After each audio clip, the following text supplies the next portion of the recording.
TV Informativo. Aqui o Vale se vê.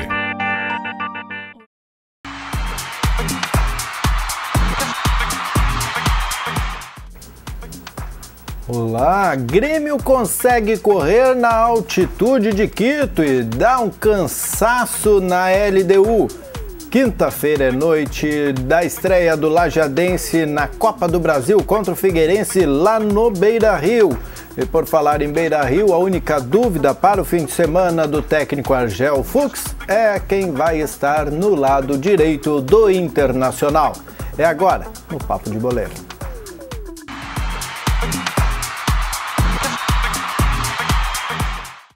Diogo Botti, eu estava almoçando hoje é quinta, eu estava almoçando na quarta-feira. Hoje tu não almoçou? Almocei também, Almoçou, mas também. a conversa começa na quarta. Tá. E o garçom diz assim, e aí, Márcio, qual é a perspectiva da noite? Da noite de quarta, né? Lá nas altitudes do Equador. Eu disse, olha, se o Grêmio aproveitar o momento ruim da LDU, né, pode fazer a diferença. E não é que aproveitou, Diogo, deu um correrio e conseguiu terminar o jogo, talvez menos cansado que a LDU. Exatamente, mais pelos seus méritos, né? Mas de repente, a gente acompanhava a situação da LDU. Chega a ser triste até tu ver um time que já foi campeão da Libertadores, o estádio estava praticamente vazio. A LDU ainda teria chances caso vencesse a partida contra o Grêmio na última rodada. Claro, enfrentaria o São Lourenço, também já desclassificado lá na Argentina, mas seria um jogo aí que poderia buscar alguma coisa.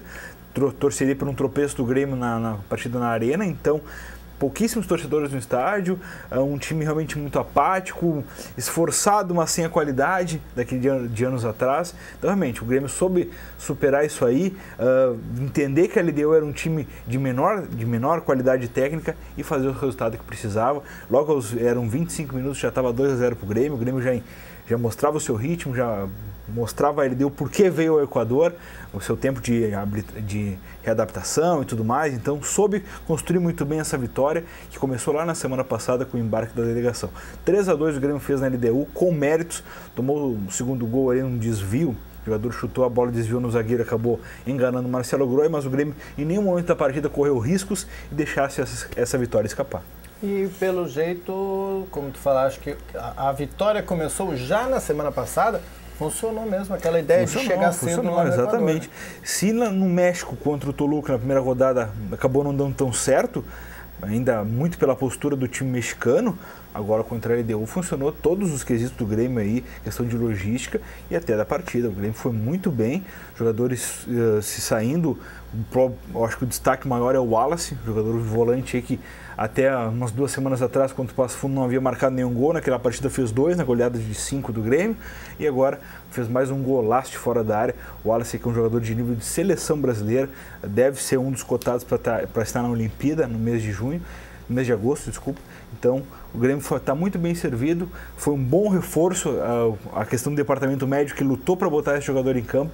O Grêmio agradece aí, está classificado. Lembrando que uma rodada de antecedência foi a 8 pontos, não pode ser mais alcançado nem pela LDU e nem pelos São Lourenço, que ficaram travados nos 3. No entanto, o Grêmio não consegue mais a liderança do grupo, que hoje já é do Toluca com 13 pontos. Muito bem, agora o Grêmio já começa a pensar em quem será o adversário da próxima fase da Libertadores da América. Com essa questão de pontuação, hoje teriam na briga ali o Boca, o Corinthians e o Atlético Nacional.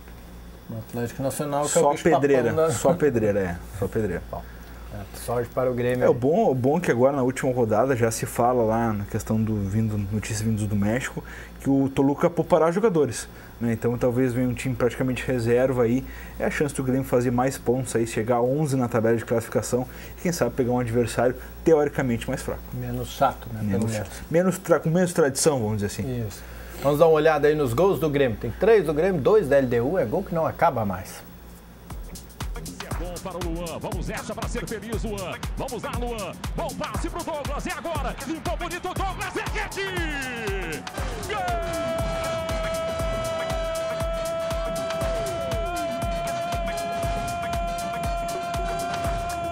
Douglas, do Grêmio!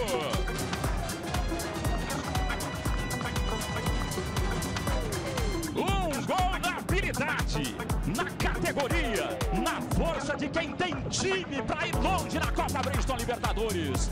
É gol de Douglas, o primeiro da competição, o terceiro da temporada para o Grêmio. Ele começa o lance e vai para a área, para erguer a cabeça, para receber o passe, para limpar espetacularmente o Adiovi e marcar um golaço no Casablanca, abrindo o caminho para o sonho de chegar ao mata-mata. Douglas, Grêmio 1-0. Ele busca Juliano, sai o passe para o Douglas, para ser feliz. Douglas é rede! Gol!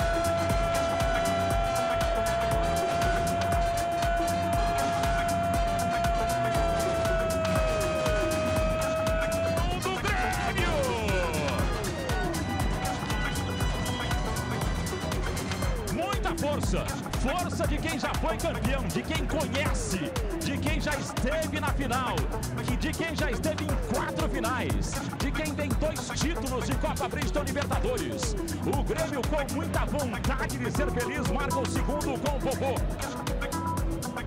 Um cara que vive um grande momento. 7º gol dele na temporada pelo Grêmio. Agora não veio o Douglas, agora foi o Bobô. O Douglas entrou lá em cima, o Bobô antecipou na saída de Domingues e colocou na rede. Assistência de Juliano para Morales, Cheguetinho. Morales levou Marcelo Hermes da conversa pro Quinteiro. Vamos tirar daí, bate Quinteiro, é rede. Gol!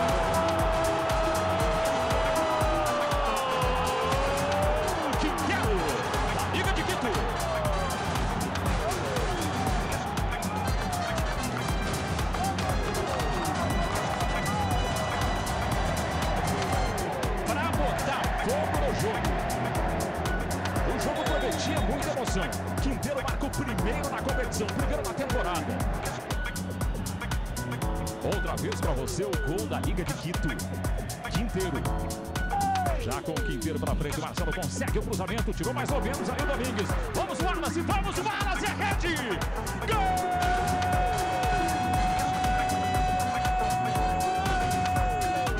Subiu o Wallace do Grêmio!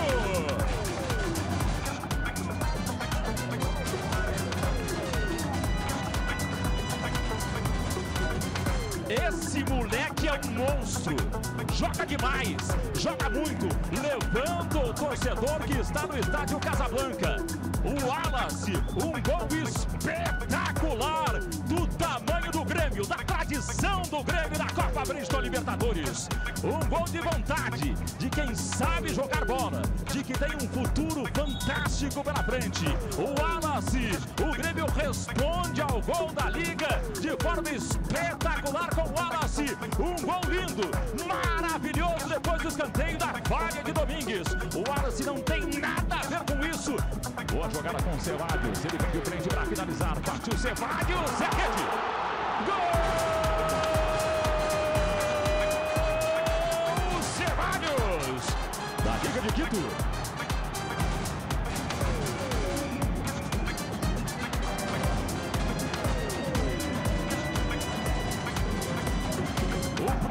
Gol dele na Copa Bridgestone Libertadores, 32 minutos.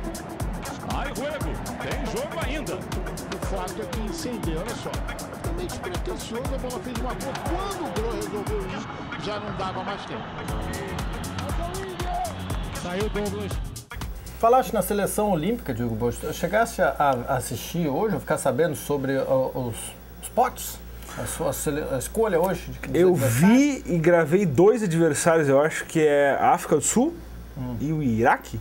Estou enganado? Eu vi a feminino, só que feminino. Pegar a Suécia. Não, realmente saiu ali, a gente fica devendo ao nosso telespectador, mas realmente rolou o sorteio dos grupos. Mas por curiosidade só. O Brasil realmente pegou um grupo teoricamente não tão forte assim. Né? Tem a questão de um europeu, agora não me recordo quem é, mas eu acho que dá para classificar assim. É buscar essa medalha que falta, né? O único título aí que a seleção brasileira não tem, que é esse título olímpico aí. Vamos contar com uma seleção bastante forte, deve ter Neymar, apesar do Barcelona não querer liberar, deve ter jogadores como o Wallace, outros, o Valdívia, um jogador que a gente torce que se recupere a tempo para estar nas Olimpíadas. Então vamos contar com uma seleção bastante forte, bastante móvel com essa gurizada, possa dar um retorno bastante positivo. Lembrando que nas últimas Olimpíadas nós tínhamos craques como Neymar, Oscar, Hulk, jogadores que não acabaram ficando com a prata e não conseguiram trazer essa medalha tão esperada para o futebol brasileiro. Nem no feminino, nem no masculino, o Brasil tem medalha de ouro nas Olimpíadas, pelo menos no futebol. E no feminino, que eu estava falando, são 3 cabeças de chave, Brasil, Alemanha, que a Alemanha sempre dá medo agora. Os Estados Unidos. Os Estados Unidos. Normal, né? O futebol feminino é uma coisa que não muda, né? Os Estados Unidos sempre campeão. E os outros os Estados Unidos, aí uma época o Canadá chegou a dar um susto ali, as alemãs vieram logo na sequência, o Brasil sempre se manteve ali com Marta e companhia, só a questão é que a Marta tá ficando velha, né? E não tá tendo uma renovação, a gente não enxerga isso no futebol feminino brasileiro. Até tem uma questão do Campeonato Brasileiro Feminino tá sendo disputado esse ano, muito bacana, a gente vê que isso possa ter, os clubes possam estar adotando a questão do futebol feminino, departamento feminino de futebol, para estar dando um ênfase, até porque existe uma seleção e a seleção precisa ser abastecida de jogadores, né? Com certeza. E contra as mulheres, então tem no caminho China, Suécia e África do Sul. Bom, passando esse momento, né, vamos atualizar. Vamos para o jogo de hoje à noite. Nesta quinta-feira, às 9h30 da noite, lá no estádio Beira-Rio, o Lajadense pega o Figueirense. É o primeiro jogo da Copa do Brasil do Alviazul neste ano. Jogo aí que a gente torce que não seja o único, né, Márcio? Lá no Beira-Rio, lembrando que o Lajadense está suspenso aí por 8 jogos em virtude de uma punição imposta pela CBF. Então o Lajadense conta com os reforços, conseguiu inscrever os 3 jogadores que vieram nessa semana. A compensação perde muitos que da questão do rebaixamento do gauchão, jogadores importantes como o Diego Miranda. Foi um dos mentores ali, vamos dizer, o cérebro da equipe ali, enquanto nos bons momentos no gauchão, acabou indo embora o Diego Miranda. Então o Quaresma deve hoje ser o articulador da equipe aí. Então o Lajadense a gente torce que consiga jogar um bom futebol, consiga, vamos dizer assim, sem tanta pressão, né? A gente passa a pressão pro lado do Figueirense, que é a equipe que tem a vantagem, de repente, em caso de vitória, já eliminar o jogo da volta. Então a gente fica aguardando que o Lajadense possa jogar um pouco mais solto e possa impor seu futebol, que a gente sabe que tem. A gurizada tem qualidade, o Serginho consiga encaixar os reforços que vieram, apesar de não ter um entrosamento ideal, para a gente consiga essa vitória aí, ou quem sabe um bom resultado para pelo menos conseguir o segundo jogo lá em Santa Catarina. Se você é daqueles que gosta de decidir as coisas na última hora, ainda dá tempo de chegar lá no Beira-Rio. Voa. O jogo não tá, né, Diogo? Voa. Tá em tempo. Tá em tempo. Às 9h30 o jogo, R$20. O problema não é a estrada, o problema é tu entrar em Porto Alegre, né? Isso, né? Tudo bem, tu pega a estrada da rodovia do parque ali e depois tu para. Segura nas mãos de Deus, vai. Mas então, esse jogo hoje à noite, quem sabe amanhã a gente traga um resultado positivo do Lajadense, ou pelo menos aí um resultado que não elimine o Lajadense nessa primeira partida. Lembrando que 2-0 para o Figueirense, ou diferente de 2 gols, né? Diferente de 2 gols, exatamente. Elimina o segundo jogo. 2 gols elimina. Se não, tem outro jogo lá em Santa Catarina. Lembrando que dos times interiores do interior aqui do Rio Grande do Sul, Ipiranga está classificado, bateu o Atlético Goianiense, empatou em Erechim e venceu lá em Goiânia. E o Brasil de Pelotas está eliminado, empatou no Bento Freitas e ontem acabou perdendo para o Atlético Paranaense por 1-0. Mas não é o ano do Brasil, O Brasil precisa... Alguma coisa aconteceu lá na Baixada. A gente espera que isso não sinta reflexos na Série B, que o Brasil consiga pelo menos se manter, não vamos nem falar em classificação para a segunda fase, mas que o Brasil consiga se manter para, quem sabe, estar buscando aí uma permanência e uma articulação até de financeira e tudo mais para nascer na segunda divisão do Brasileirão. Quem é que vai ficar no lado direito do Internacional, Diogo? Lado direito do Internacional. Essa é a principal dúvida aí do Argel. Na partida do final de semana contra o São Paulo, ele fez uma mudança ainda no primeiro tempo com a saída do Paulo César Magalhães, que é lateral, aquele chileno, que é gaúcho, naturalizado chileno. Jogou bem pouquinho, vem jogando bem pouquinho. O PC, né? O pessoal gosta de falar. E aí ele botou o Ailon, trouxe o Fabinho, que era um volante para a lateral direita, e o Inter ficou mais incisivo e 2 minutos depois estava fazendo 2-0. Então, essa é a principal dúvida, lembrando que o William está suspenso. Daquele caso com o Bolanes lá, o William acabou pegando 6 jogos, está fora do gauchão, mesmo que o Inter classifique para a final. Então, essa é a principal dúvida. Fabinho na lateral direita com o Ailon no ataque e o Anderson recuado no meio de campo, ou o Paulo César Magalhães com o mesmo esquema que não deu certo nos primeiros 30 minutos lá contra o São Paulo. Nós estamos falando de um jogo que vai acontecer no sábado, 4h30 da tarde. 4h20 da tarde. 4h20, não chega atrasado. Esquece então, que a TV manda. Vai atrás de mim, chega atrasado no jogo. 4h20 da tarde, no sábado, lá no estádio Beira-Rio. Vai acompanhar essa primeira de 2 partidas entre Internacional e São José pelas semifinais do Gauchão. Isso aí. Bueno, encerrado por hoje.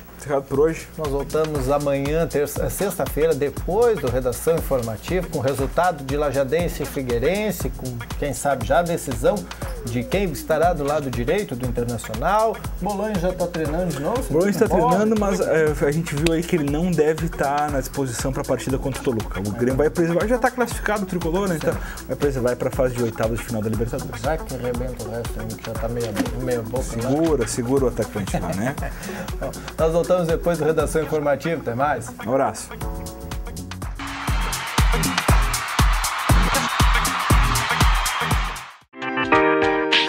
TV Informativo. Aqui o Vale se vê.